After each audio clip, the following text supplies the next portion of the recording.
All right, so welcome back. We have talked about genetics. We've talked about Mendel and the discovery of discrete particles of inheritance and the laws of inheritance. We've talked about Morgan and the Fly Lab at Columbia University in the early part of the 20th century, really that very first decade when people began to realize that these laws of inheritance were general and could be used to trace the inheritance of genes in crosses of fruit flies, and could even be used to map genes on chromosomes relative to each other. Now that's pretty remarkable for this first decade of the 20th century. But today, we're going to talk about what else went on then and has gone on over the course of the next century, which is not just an interest in pea plants and not just an interest in fruit flies, but an interest in human beings. And so today's lecture, which is close to my heart because it's stuff I work on, lecture number 8, will be our first lecture on human genetics. We're going to do the basics of it today, and later in the course, we're going to come back and do more about human genetics. So, we have our obligatory coat of arms that I must put up. Here's our coat of arms. Genetics, studying the gene, biochemistry, purifying from the cell proteins, both of these as ways to study function. And by the way, the twain have not met yet. Biochemistry and genetics have still had nothing to say to each other in this course. There's no way to relate genes and proteins. You, of course, know that that's going to happen. There will be a way to relate genes and proteins, don't worry. But so far, no connection at all. So, folks got really excited at the beginning of the 20th century when they saw these laws of inheritance. My goodness, there's a book from 1911 that's also incredibly excited. I'll read you a bit more from this later. But, just this preface is like breathless in 1911 about the great advances in our knowledge of heredity, revolutionizing the methods of agriculture. And it's clear that this was going to have an impact on humans. And everybody's going around trying to look at human traits, human pedigrees, and interpret them in light of this Mendelian understanding. So, people, needless to say, knew full well that things ran in families, for example. Over here, you have the very famous, the Habsburg lip, this jaw that protrudes. And this was in the Habsburg monarchy, and people knew this transmitted in families. And now, in light of Mendel, they could, and the revival of Mendel in the beginning of the 20th century, the rediscovery of Mendel, they could say, oh, that transmits. Check out this picture here. That's 7 foot 7 inches. What you can see is this is a pretty striking phenotype here, right? This huge phenotype of 7 foot 7 people, normal sized people. They look like, dwarfs here, but this is normal people. They're not. This is what 7 foot 7 looks like. This was what average looked like in this French family here. Pretty stunning, for example. Hemophilia, the transmission of hemophilia, famously in the royal bloodlines in Europe. Queen Victoria here being a carrier transmitting to Leopold, who's affected, and being transmitting down here, and the transmission of hemophilia in this pedigree. People were, really excited about all these kinds of things. There were other traits that were not hard to miss and notice that they transmitted in families.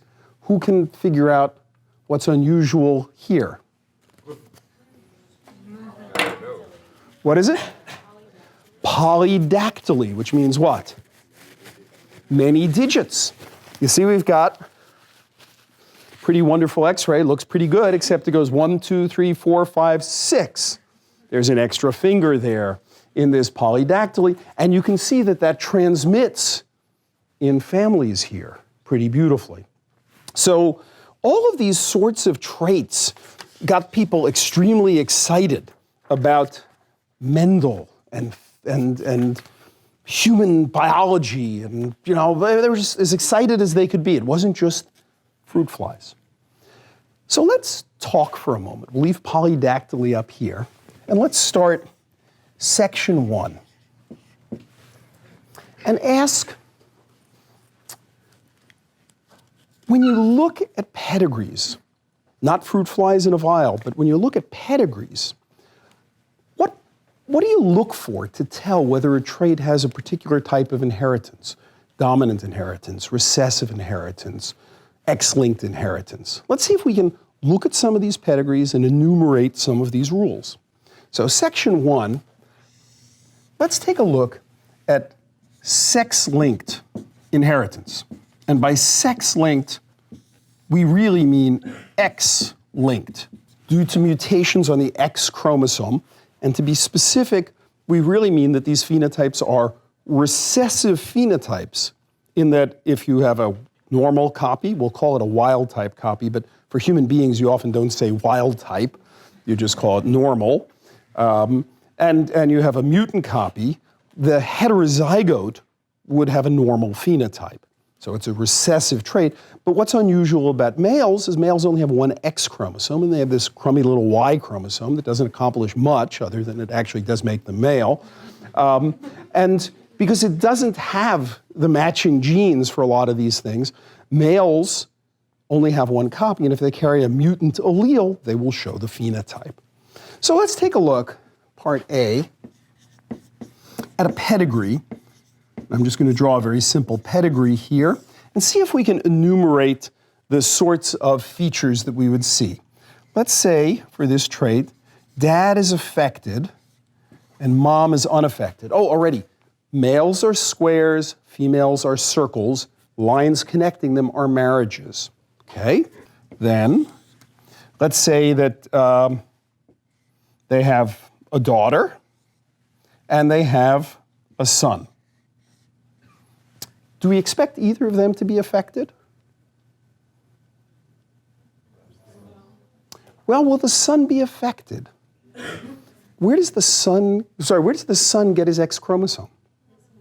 His mom won't be affected. So this is perfectly expected, totally normal. So she marries a nice guy, he marries a nice girl, and let's say this union is extremely productive, and they have, for the purposes of our genetic analysis, let's let them have 8 children.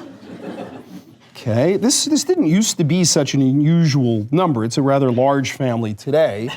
And here's what might be. Usually when we draw pedigrees, the order is actually the order of birth. I've sort of made it a little convenient here by putting all the boys together. And let's say over here, there's some children here as well. Maybe they're only going to have 4 children. This is a typical X-linked pedigree. Let's think about its feature. Let's say this could be red-green color blindness. That's an X-linked trait. It could also be that hemophilia that we saw segregating in the lineage of Queen Victoria. So color blindness, actually red-green color blindness is pretty common in the population. Does anybody have a guess what the frequency of red-green color blindness is? It's actually about 8% of individuals are red-green colorblind. But it turns out the vast majority of those individuals are male. The vast majority are male. And why is that? They don't have another X. Well, because, if you're a male, you only have one X chromosome, and if you inherit a mutant allele, then you're colorblind. If you're a female, how do you become colorblind? You have to inherit 2. Exactly. So we have some examples here. Let's see if we can just write down some simple rules. One rule we've just said. It predominantly affects males, okay? And we understood why, that males, let's actually write out the genotypes here. This is going to be a mutation over the Y chromosome. and we'll call this plus over plus. The nomenclature I'm using is I'm following the sex chromosomes. This mutant means there's a mutation on the X chromosome. I've just indicated that. Y means there's a Y chromosome there, plus over plus. And we'll trace down here. This individual, what's her genotype? Mutant over plus, because she had to have gotten this mutant allele from dad, because that's the only choice dad had to offer, and she had to get 2 X chromosomes. What's the genotype of this individual? Plus over Y. Why? How do we know it's plus? Because he's not colorblind. He's not colorblind. Very good. So if he was mutant over Y, he would be colorblind, but he's not colorblind. So we know that. And then we're going to get some mutant over Y, plus over Y, mutant over Y, plus over Y. What about these girls here? We don't know. Some will be mutant over plus. Some will be plus over plus. What about this branch of the family here? What's the son got? It's plus over Y, we said already, because he had to get the plus from his mom, because that's where a boy gets his X chromosome. He has to get his Y chromosome from his dad. And this wife here is probably plus over plus, although could be mutant over plus, but probably plus over plus. On average, that's the more likely one, but we're not certain, in which case you're not going to see any colorblindness in that branch of the family. So, okay, what does that tell us? Does an affected male ever transmit to his sons? No. This affected male can't transmit to his sons. That's a nice rule. Affected males don't transmit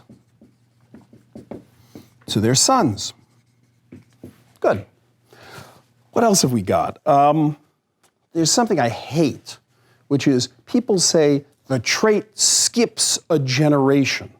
Geneticists hate when people go around saying it skips a generation, because that's usually just sloppy thinking for what's going on. But in this case, you can actually see that an affected male here won't transmit it to his daughter, but that can reappear in the next generation. It does appear to skip a generation, but I hate that rule because people think somehow that genes play hopscotch between generations. That's not what we really mean. But it can actually go away and reappear there in that way. What happens to a carrier female? What can you tell me about carrier females? How many of their kids will be colorblind? Depends on gender. It depends on gender. What proportion of their sons will be affected? Half, right. Carrier female has half of her sons affected. Great. And what about a affected female? What if we had an affected female? What would that turn out to be? If we had an affected female, colorblind female, what fraction of her sons would be affected? 100%. Why?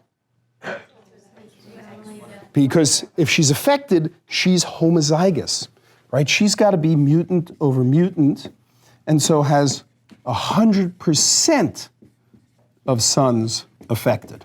Let's do one more thing here. Something different than Morgan would do. Morgan making crosses or Mendel making crosses would look at very large numbers within their cross. But we're interested in populations. So let's also talk about population genetics.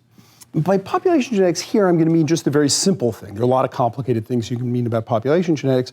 But what I mean is the frequency of the phenotype and the frequency of the mutant allele. Let's see if we can relate those two to each other. So what can we learn about the frequency of the phenotype and the frequency of the mutant allele? I told you that the phenotype is present in 8% of the population. Actually, it's 8% of males. Based on the fact that the phenotype is present in 8% in males, what do you think the frequency of mutant alleles on a random chromosome are? What's the frequency? What's the chance that a randomly chosen X chromosome from the human population is carrying a mutation in this color blindness gene? How much? 8%. Why 8%? Because every male has an Every male gets a random X chromosome on average, right? You're just getting a draw out of the deck. You reach in, and there's now, of course, in your particular family, you got the X chromosome, one out of the two of your mom. But if we're looking across the whole human population, then those chromosomes are dealt out kind of randomly on average. And if there's an 8% chance of color blindness, that's telling us the frequency of the allele in the population is 8%. The allele frequency. 8% of X chromosomes carry a mutant allele, and that explains why 8% of males have the phenotype. Yes? What about the mutant alleles and carrier females? What about the mutant alleles and carrier females? What about them? Well, if I tell you that 8% of males are colorblind, every male carries one X chromosome, and that's a random draw of the X chromosomes in the population. So that's enough for me to tell that 8% of X chromosomes carry color blindness, because they're just the sampling of X's. But what fraction, but let's follow your question. What fraction of females are carriers? Well, what's your chance of being a carrier? How many X chromosomes you got? 2. You got 2 X chromosomes. What's the chance it's on the X chromosome that you got from your mom? 50%. What's the chance it was on the X chromosome you got from your dad? Assuming I and you don't know whether your dad was colorblind, and I don't want you to tell me because you're going to be a random person in the population. So on average, for you who's now become our random person in the population, your mom had an 8% chance, your dad had an 8% chance. So what's the chance you've got it? So 50 times, wait. I think it's sort of 8% plus 8%, and then if you're doing your bookkeeping carefully, there's a double counting. It's the chance you would have gotten both. So, but let's say for simple purposes, it's double the chance. Okay, we could do a little correction for the fact that that you could get 2 of them and be homozygous, but basically it's double the chance. So 16% of females are walking around as carriers, most of them unknowing that they are carriers. 8% of males are colorblind. And that's because that's the frequency. So notice, we're making inferences about frequencies in a general population. Mendel, Morgan, they didn't think about populations. We're making guesses about populations because we're going to be making genetic counseling recommendations to families. We're going to say, genetic counseling analyses to families, because we're going to be saying, what's the chance that, say, a new child might be born with this disease? You need to know what the chance is that different mutations are carried on different chromosomes. So human geneticists begin to care about allele frequencies. Before you go on to the next section, test your understanding by answering this question about sex-linked inheritance.